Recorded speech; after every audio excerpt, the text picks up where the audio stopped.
பாகிஸ்தான் சிறையில் கோமா நிலையில் இருக்கும் சரப்ஜித் சிங்கை சந்திக்க அவரது குடும்பத்தினர் பாகிஸ்தான் புறப்பட்டனர்.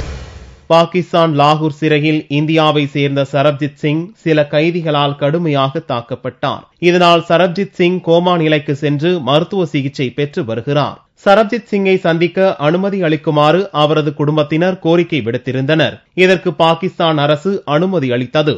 இதையடுத்து சரப்ஜித் சிங்கின் குடும்பத்தினர் அமிர்தசரஸில் இருந்து ஞாயிறன்று பாகிஸ்தான் புறப்பட்டனர்.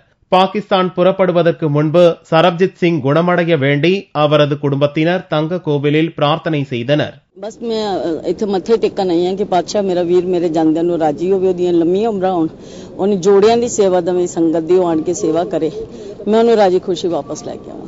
मैं यही अपील कर रही हूं, जब तक तुहाडा अपना भरा वापस नहीं आ जाए, हिंदुस्तानी बेकसूर नहीं वापस आ जांदा, तब तक दुआवां करो और सरकार ते दबाव बनावो और दस दो सारी दुनिया नूं.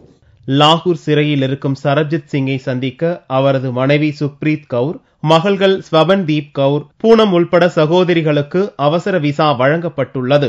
இந்நிலையில் சரப்ஜித் சிங் தாக்கப்பட்ட சம்பவம் குறித்து விசாரணை நடத்த இந்திய நீதிபதிகள் லாகூர் சென்றுள்ளது குறிப்பிடத்தக்கது.